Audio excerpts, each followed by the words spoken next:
Between Thanksgiving and Christmas of 2012, I was diagnosed with stage 4 non-Hodgkin's follicular lymphoma, and it scared the life out of both Sharon and I. I was a pretty healthy person up to that point and had never really been sick. The doctors told me that this type of cancer was not curable.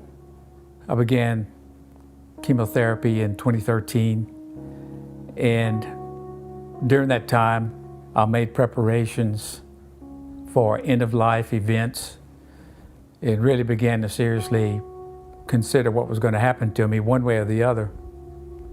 I also began to look up every scripture on healing in the Bible. And by His stripes we are healed. At the end of 2013, I had a good diagnosis that the chemotherapy had worked and that the cancer had been knocked back. And so in 2014, I had a clean bill of health.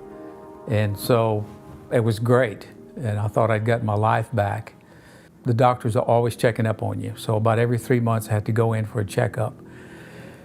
In 2015, in May, they said it was back with full force, stage 4. And that it had attached itself to 85% of my body. And it was at 85% what they call disease burden. The PET scans were not very encouraging because there was black everywhere. So I began to take a new chemo drug in 2015. At the end of that year, I began to get really sick with respiratory sickness and sinuses, and so I went into April of this year and I couldn't get well. In fact, one night I was laying on the couch and I thought, this is what it feels like to die. Come to find out, I had double pneumonia, and they finally cleared that up, but when they put me in the hospital, they took me off of chemo completely. So I had nothing to fight the cancer. They were just trying to get me well and stabilize me. Well, after I got out of the hospital in May, I was being prepared by my oncologist to start a new chemoimmunotherapy trial. At UAB, I was going to be one of 5 people in Birmingham to start this trial. And it was to be very extensive, last for 3 years. So I had to make preparations so that they could do a benchmark and tell exactly where I was physically. So the last thing was 3 days of intensive data gathering. And during that time, I was very weak. All I could do, I couldn't leave the house. All I could do was sit in my chair, and the deepest prayer I could pray was, God, please help me. And I'd always sort of prided myself that I knew how to pray, that I could pray myself out of anything, and it wasn't working this time. I couldn't pray, but just cry out very weakly. And I was in my chair for 7 weeks that way. The doctor calls us in to his room, and the nurse is there, and Sharon and I are in there. And he says, do you remember what your PET scan looked like 6 months ago? And we said, yeah, it didn't look good. He said, but I'm puzzled because this is the PET scan from this morning. And he shows it to us side by side. And the cancer's almost all gone.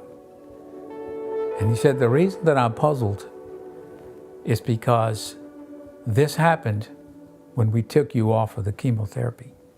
He said, but I can't explain what has happened to you. And so I told him, I said, listen, I appreciate all the help that you guys have given us, and I still welcome your help. But it's obvious what has happened here, that God has touched my body, and I want to give credit where credit is due. It was another 4 weeks before I actually got on my feet. But God restored me, and now I'm up and at 'em. And I feel like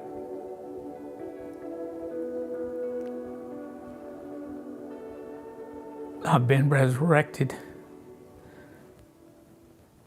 and I have a second chance. We all have our own ideas about and our own thoughts about how much we could take.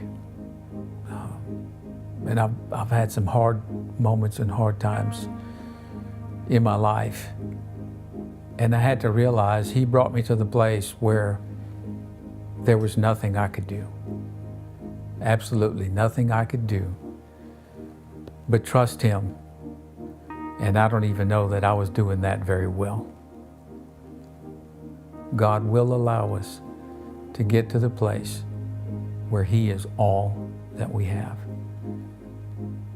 That there's nothing that we can really contribute to the situation, where He wants to prove to us that He loves us and that we are in His hands, and that He will take care of us despite how we feel, despite what it looks like, despite what I think, despite how much I can believe or not believe, that He's the one that's in charge, and that He does love us.